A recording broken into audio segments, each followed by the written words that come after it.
नमस्कार, आप देख रहे हैं जी बिहार झारखंड। मैं हूं आपके साथ अंजलि आनंद। रुक करेंगे 100 शहर 100 खबर की ओर। यूपी चुनाव के लिए बीजेपी ने जारी की स्टार प्रचारकों की लिस्ट। पीएम मोदी के नेतृत्व में जीत के हुंकार भरेंगे बीजेपी के 30 नेता। यूपी में बीजेपी के स्टार प्रचारक होंगे अमित शाह, राजनाथ सिंह। लिस्ट में जेपी नड्डा और स्मृति ईरानी का भी नाम। 5 राज्यों में होने वाले चुनाव को लेकर बीजेपी सीईसी की अहम बैठक। यूपी में तीसरे, चौथे और 5वें चरण के उम्मीदवारों के नाम पर लग सकती है मुहर। दिल्ली में यूपी बीजेपी उम्मीदवारों को लेकर मंथन। मीटिंग में शामिल हुए सीएम योगी। पश्चिमी यूपी को साधने के लिए बीजेपी का मेगा प्लान। मेरठ में पीएम मोदी करेंगे रैली। 23 जनवरी के बाद हो सकता है ऐलान।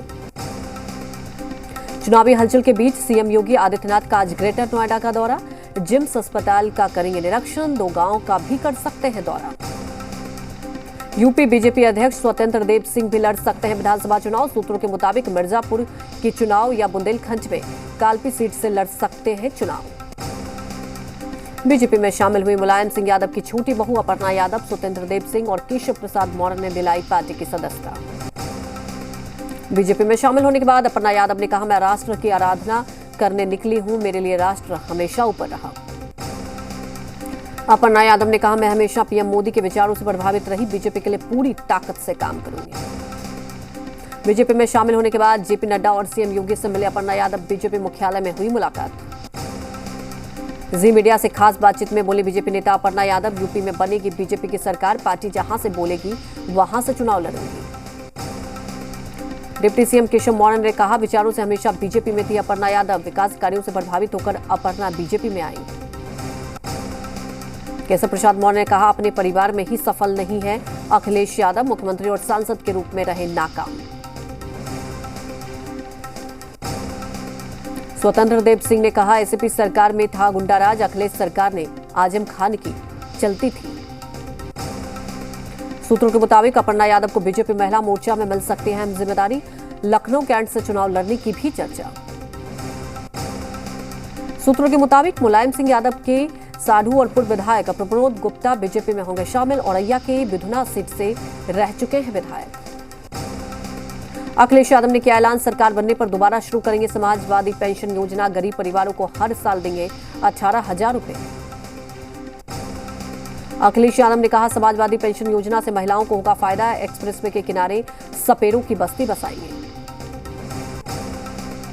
अखिलेश यादव ने दिया आजमगढ़ से चुनाव लड़ने के संकेत। कहा, आज मगध की जनता से पूछकर चुनाव लड़ूंगा। अपर्णा यादव के बीजेपी में जाने पर बोले अखिलेश यादव, नेताजी ने अपर्णा को समझाने की बहुत कोशिश की, मैं उन्हें बधाई और शुभकामनाएं देता हूं। अखिलेश यादव पर केशव मौर्य का वार। कहा, सुरक्षित ठिकाना तलाशने के लिए इतना समय लगा दिया, विकास की जमीन पर लड़ने से डरते हैं अखिलेश यादव। यूपी के डिप्टी सीएम केशव प्रसाद मौर्य का अखिलेश यादव पर निशाना। कहा, झूठ बोलने का ही ऑटोमेटिक मशीन बन गए हैं अखिलेश, फ्री बिजली देने का सफेद झूठ बोल रहे हैं। डिप्टी सीएम केशव प्रसाद मौर्य ने ट्वीट कर कहा, जनता एसपी के झूठे वादों का मजाक उड़ा रही है। बीजेपी है तो बिजली है, विकास है तो सुरक्षा है। एसपी नेता राजेंद्र चौधरी का बयान। कहा, यूपी के सीएम बनने जा रहे हैं अखिलेश यादव, 10 मार्च को रिजल्ट सामने आ जाएगा। अखिलेश यादव के विधानसभा चुनाव लड़ने पर मोहसिन रजा का तंज। कहा, वो अधूरे मन से उतरेंगे चुनाव में। सीएम योगी के चुनाव लड़ने से डरे हुए हैं अखिलेश। मुख्तार अब्बास नकवी पर एसपी पर निशाना। का विपक्ष चाहता है फिर सत्ता मिले और फिर से वो पहले की तरह अराजकता शुरू कर सके। अखिलेश यादव को चुनाव आयोग से मिली राहत। कोविड प्रोटोकॉल उल्लंघन के मामले में चेतावनी देकर छोड़ा। रीता बहुगुणा जासूस के बेटे के टिकट पर यूपी बीजेपी प्रदेश उपाध्यक्ष दयाशंकर बोले, उनके बेटे को टिकट नहीं मिलेगा। पार्टी में वंशवाद नहीं बल्कि लोकतंत्र है। अखिलेश यादव पर दयाशंकर सिंह ने कहा, अखिलेश के चुनाव लड़ने का स्वागत है। वो कहते हैं कि भगवान श्री कृष्ण उनके सपने में आते हैं तो वो मथुरा से चुनाव लड़े। जेल से चुनाव लड़ सकते हैं आजम खान। सूत्रों के मुताबिक रामपुर शहर से अपना प्रत्याशी बना सकती है समाजवादी पार्टी। आजम खान के बेटे अब्दुल्ला आजम स्वार टांडा सीट से लड़ सकते हैं चुनाव। चारों पुराने प्रत्याशियों को रामपुर से टिकट दे सकती है समाजवादी पार्टी। यूपी चुनाव में बिखरा बिहार। एनडीए, जेडीयू और वीआईपी ने विधानसभा चुनाव में ठोका ताल। बीजेपी के खिलाफ नीतीश और मुकेश सहनी ने उतारे उम्मीदवार। सीएम हेमंत सोरेन की अध्यक्षता में आज कैबिनेट की अहम बैठक। कई प्रस्तावों पर लग सकते हैं मुहर। सूबे में बड़ी संख्या में नियुक्ति का रास्ता हो सकता है साफ। पंजाब में बीजेपी गठबंधन में सीट शेयरिंग का फॉर्मूला तय। बीजेपी 60 से 62 सीटों पर लड़ेगी चुनाव। कैप्टन की पार्टी 40 सीटें। आज पंजाब चुनाव के लिए उम्मीदवारों के नाम का ऐलान कर सकती है बीजेपी। कैप्टन अमरिंदर के पंजाब लोक कांग्रेस के साथ है बीजेपी का गठबंधन। सुखबीर बादल बोले भगवंत मान को पार्टी का सीएम फेस बनाना आम आदमी पार्टी का दिवालियापन। नेपाल के सुनसरी जिले में भोजपुरी स्टार खेसारी लाल यादव का कार्यक्रम रद्द होने के बाद स्थानीय लोगों ने जमकर हंगामा किया। हंगामा कर रहे लोगों ने कई वाहनों में आग लगा दी। सिवान में जमीन विवाद में 2 पक्षों में खूनी संघर्ष हुआ। मारपीट में आधा दर्जन लोग घायल। घायलों को सिवान के सदर अस्पताल में इलाज चल रहा है। मधुबनी में कार दुर्घटना में 2 युवक की मौत हो गई, जबकि 2 लोग घायल हो गए। घटना पंडौल थाना क्षेत्र के बिच्छू गांव की है। बेतिया के भगवानपुर दियानी में नाव हादसा, करीब 24 लोग लापता हुए। नदी से निकाला गया एक शव, बाकी लोगों की तलाश जारी। भोजपुर में छोटे भाई ने पीट कर की बड़े भाई की हत्या। मामूली विवाद में वारदात को दिया अंजाम। आरोपी समेत 7 लोगों पर एफआईआर दर्ज।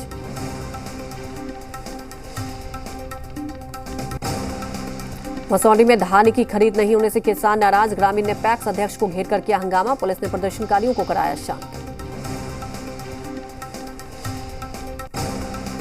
जहानाबाद में 2 पक्षों के बीच पैसे को लेकर हुआ विवाद। दोनों पक्षों से एक महिला समेत 5 लोग घायल। घटना जिले के पड़सा बिगहा थाना क्षेत्र का बैठीनाथ बिगहा गांव की। बेगूसराय जिले में बढ़ते अपराध और लगातार हो रही लूट की घटनाओं पर लगाम लगाने के लिए जिले के एसपी खुद सड़कों पर उतरे। बगहा के रामनगर थाना क्षेत्र के बरगजवा गांव में अनियंत्रित ऑटो पेड़ से टकराए। मौके पर ऑटो चालक की हुई मौत। पालीगंज थाना के अंतर्गत सियालपुर गांव के पतंग उड़ाने के दौरान 2 पक्षों के बीच हुआ विवाद। हमले में पिता पुत्री घायल। बांका में एक साथ निकली मां बेटी की अर्थी। बेटे के एक्सीडेंट में दम तोड़ने से सदमे से मां ने भी तोड़ा दम। सरायकेला पुलिस के हाथ बड़ी सफलता लगी। पुलिस ने नक्सलियों द्वारा कुचाई इलाके में लगाए 15 कुकर बम बरामद किए। जमशेदपुर से सटे बोराम थाना के अंतर्गत डिमना डैम के पास बाइक सवार 2 अपराधियों ने युवक पर फायरिंग कर दी। लोहरदंगा में नाबालिग लड़की से गैंगरेप। पीड़ित लड़की के बयान पर 9 युवकों के खिलाफ केस दर्ज। गुमला में बिजली, पानी और सड़क के लिए लोग परेशान। ग्रामीणों ने प्रशासन के खिलाफ किया विरोध प्रदर्शन। पाकुड़ के नॉर्थ कोल ब्लॉक में उत्पादन ठप। विस्थापित ग्रामीणों ने तीसरे दिन भी किया प्रदर्शन। कोयला उत्खनन और परिवहन भी पूरी तरह से है ठप। लातेहार में जिला प्रशासन 5000 मैट्रिक टन क्षमता वाले गोदाम का जीर्णोद्धार करवा रहा है। सरकारी गोदाम की कमी की वजह से किसानों को फसल रखने में काफी परेशानी हो रही है। खूंटी में नकली टोमेटो सॉस बेचने के लिए जिला खाद्य सुरक्षा पदाधिकारी ने दुकान और गोदामों में की छापेमारी। मसौढ़ी में गणतंत्र दिवस की तैयारी को लेकर और मंडल कार्यालय में बैठक की गई। कोरोना को देखते हुए झांकी और सांस्कृतिक कार्यक्रम स्थगित करने का फैसला। पटना में बढ़ती ठंड को देखते हुए जिलाधिकारी ने गांधी मैदान क्षेत्र का किया निरीक्षण। इस दौरान गांधी मैदान, करगिल चौक समेत कई जगहों पर गरीबों के बीच किया कंबल वितरण। भागलपुर जिले के नवगछिया के किसान अब परंपरागत खेती से हटकर यहां कश्मीरी लाल बेर की खेती कर रहे हैं। गुमला के रायडी प्रखंड में मौजूद प्रसिद्ध तीर्थस्थल हिरादह धाम में भगवान राम द्वार की मूर्ति प्राण प्रतिष्ठा का कार्यक्रम संपन्न हुआ। ग्रेटर नोएडा में 6 साल के बच्चे पर पालतू कुत्ते का हमला। शिकायत करने पर दबंगों ने परिजनों को भी पीटा। यूपी के रायबरेली में 2 महिला पुलिसकर्मियों की हाथापाई का वीडियो वायरल। दोनों महिला पुलिसकर्मी सिपाही के पद पर है तैनात। यूपी के ललितपुर में कचरे में गोबर फेंकने को लेकर महिला के साथ मारपीट का वीडियो वायरल। शिकायत के बाद भी पुलिस पर कार्रवाई नहीं। यूपी के अलीगढ़ में भीषण सड़क हादसा। बस और ट्रक में भिड़ंत में 36 से ज्यादा लोग घायल। घनीपुर एयरपोर्ट के पास हुआ हादसा। यूपी के कौशाम्बी में दहेज हत्या के आरोपी पति को 14 साल की जेल, सास ससुर को भी 7 साल की जेल। यूपी के अमेठी में घर में घुसकर दबंगों ने किशोरी को पीटा। गंभीर हालत में किशोरी अस्पताल में भर्ती। पिटाई का वीडियो सोशल मीडिया पर वायरल। यूपी के जौनपुर में चिकन शॉप के मालिक को चौकी इंचार्ज ने पीटा। समय पर चिकन न मिलने से नाराज थे चौकी इंचार्ज। यूपी के फतेहपुर में 3 साल के मासूम से दुष्कर्म और हत्या के मामले में फांसी। पॉक्सो कोर्ट ने आरोपी को फांसी की सजा दी।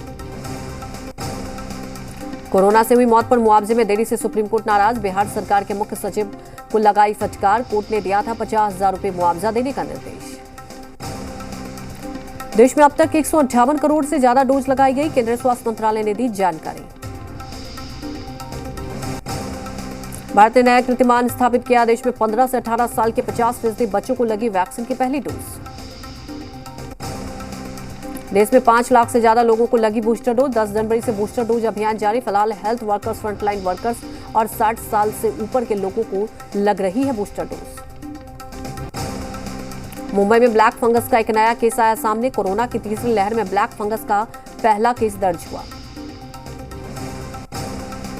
देश में कोरोना से रिकवर होने वालों की दर बढ़ी। कोरोना केस में 94% रेट से हो सकती है रिकवरी। देश में पिछले 24 घंटे में 1,57,000 से ज्यादा लोग ठीक हुए। बिहार में 40 नए ओमिक्रॉन मरीजों की पहचान हुई। पटना के आईजीएमएस स्थित जीनोम सिक्वेंसिंग लैब में दूसरे चरण में कोरोना संक्रमितों की 40 सैंपल की जांच की गई। पटना एम्स में कोरोना के इलाज के दौरान 4 लोगों की मौत। एम्स के नोडल पदाधिकारी डॉक्टर संजीव ने दिया जानकारी। मरने वालों में 3 युवक समेत एक बुजुर्ग महिला शामिल। बिहार में कोरोना की रफ्तार में आई कमी। 24 घंटे में मिले कोरोना के 4,551 नए केस। पटना में 1,218 नए संक्रमित मरीज। झारखंड में कोरोना की रफ्तार हो रही है कम। पिछले 24 घंटे में मिले कुल 2,514 नए केस। राज्य से मिले कुल 829 मरीज। कुल 4 लोगों की हुई मौत। झारखंड के सबसे बड़े अस्पताल रिम्स में कोरोना को लेकर पुख्ता इंतजाम किए गए। रिम्स प्रबंधन के मुताबिक इस साल इंतजामों में कोई कमी नहीं आई। बिहार में शीतलहर का कहर जारी। पटना सहित कई जिलों में कोल्ड डे जैसे हालात। लोगों को घर में ही रहने की सलाह। बिहार में कड़ाके की ठंड के साथ घने कोहरे ने रफ्तार पर लगाम लगा दी। कोहरे की वजह से कई फ्लाइट को किया रद्द। दरभंगा में सरकारी बस स्टैंड के पास रिक्शा चालक ठंड से परेशान दिखे, लेकिन जिला प्रशासन और नगर निगम की तरफ से अलाव की कोई व्यवस्था नहीं की गई है। मुजफ्फरपुर में भी कड़ाके की ठंड ने जिंदगी की रफ्तार पर ब्रेक लगा दिया। मौसम विभाग के मुताबिक फिलहाल इस कड़ाके की ठंड से लोगों को राहत नहीं मिलने वाली है। छपरा में भी ठंड ने लोगों का जीना मुहाल कर दिया। गरीब मजदूरों के लिए प्रशासन ने अब तक कोई व्यवस्था नहीं की। मजदूर खुद ही अलाव की व्यवस्था कर रहे हैं। सासाराम में भी कड़ाके की ठंड ने लोगों की मुसीबतें बढ़ा दी। यहां का तापमान 60 डिग्री के आसपास तक पहुंच गई है। झारखंड में अभी भी ठंड से नहीं मिलेगी राहत। करीब 8 डिग्री सेल्सियस तक पहुंचेगा पारा। कोहरे से भी फिलहाल नहीं मिलेगी निजात।